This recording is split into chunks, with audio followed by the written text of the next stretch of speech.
தனியாக சாப்பிட்றதுக்கே இந்த பணியாரம் டேஸ்ட்டாக இருக்கும். இது குழம்பு சட்னி எதுவுமே தேவையில்லை. தேவைப்பட்டால் தேங்காய் சட்னி கூட வச்சுக்கலாம். ஆனால் எந்த சட்னியுமே தேவையில்லை. தனியாக சாப்பிட்றதுக்கு அவ்வளோ ஒரு டேஸ்ட்டாக இருக்கும்.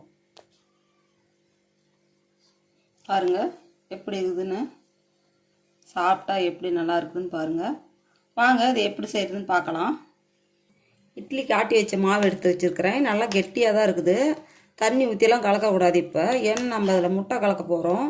அதனால் தண்ணி ஊற்றி கலக்கக்கூடாது. இப்படியே கெட்டியாகவே இருக்கட்டும். ஏன்னாக்கா நம்ம முட்டை போட்டு கலக்கும்போது தண்ணியாட்டம் வந்துடும். இப்போ நம்ம இதுக்கு உப்பு போட்டுக்கலாம். இதுக்கு ஆப்ப சோடா கொஞ்சம் போட்டுக்கலாம். கொஞ்சமாக தண்ணி ஊற்றி இது கலக்கிறதுக்கு மட்டும் கலந்துக்கலாம். உப்பு சோடா எல்லாம் கலக்கிறதுக்கு மட்டும். நம்ம முட்டை போட்டு கலக்கும்போது தண்ணி மாதிரி வந்துடும். பார்த்தீங்களா, இப்பயே பாரு கரெக்டாக போச்சு. கெட்டியாக தான் இருக்குது. இப்போ முட்டையை உடச்சி ஊற்றிக்கலாம்.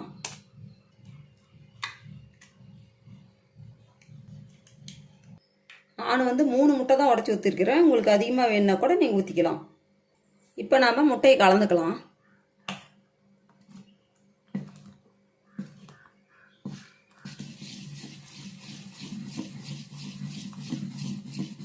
பாருங்க நல்லா கலந்தாச்சு. இந்த அளவுக்கு நல்லா கலந்துக்கணும். நீங்கள் விஸ்கு வச்சு கூட கலந்துக்கலாம். இல்லையா முட்டையை கலந்து கூட இதில் ஊற்றிக்கலாம்.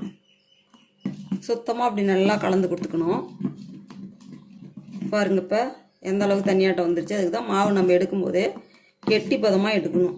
உங்களுக்கு அதிகமாக தேவைப்பட்டால் கூட ஊற்றிக்கலாம். நான் 3 முட்டை தான் ஊற்றிருக்கிறேன். எனக்கு போதுங்கிறதுனால இதுக்குன்னு எக்ஸ்ட்ரா கூட 2 முட்டை வேணால் ஊற்றிக்கலாம். இப்போ பாருங்கள் ஒரு பாத்திரம் வச்சுருக்கிறேன். மேலே கடாய் வச்சுருக்கிறேன்.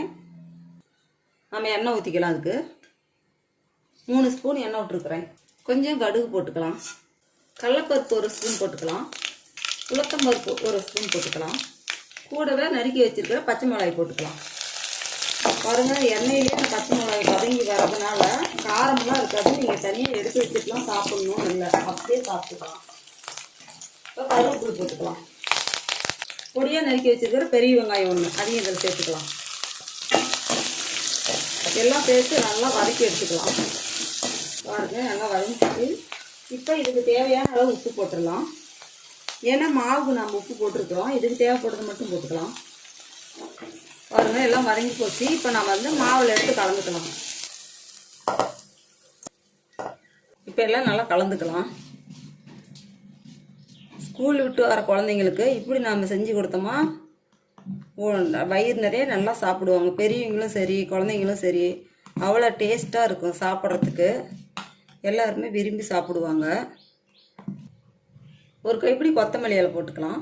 பொடியாக நறுக்கி வச்சது கொஞ்சம் நான் அதிகமாகவே சேர்த்துருக்கிறேன். நல்லா வாசமாக இருக்கும். சாப்பிடும்போது அவ்வளோ டேஸ்ட்டாக இருக்கும்.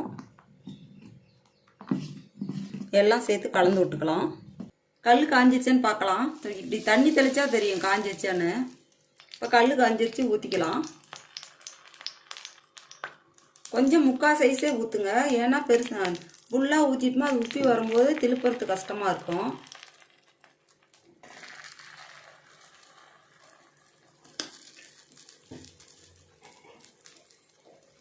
ஒரு 5 நிமிஷம் நல்லா வேகட்டும். ஆனால் சிம்மில் வச்சு தான் வேவிக்கணும்.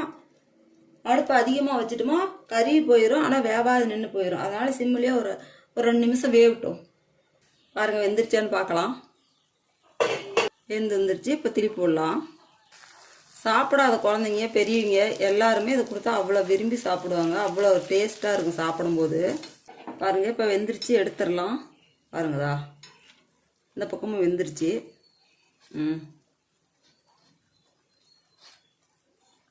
சூப்பராக வெந்துருந்துருச்சு. ஆனால் சிம்மில் வச்சு தான் பணியாரம் ஊற்றணும். பாருங்கள் பணியாரம் செஞ்சு முடிச்சாச்சு. நம்ம எப்பயும் தனியாக மாவில் தான் செய்வோம். இப்போ முட்டை கலந்து செய்கிறதுனால நல்லா டேஸ்ட்டாக இருக்குது. நீங்களும் இது போல் ஒரு முறை செஞ்சு பாருங்கள். ஏன்னா நம்ம வெறும் பணியாரம் தான் செஞ்சு சாப்பிட்றோம். இது முட்டை வெங்காயம் மிளகாயெல்லாம் தாளித்து எடுத்து இந்த முட்டையில் கொட்டி சாப்பிடும்போது டேஸ்ட்டு நல்லா இருக்குது.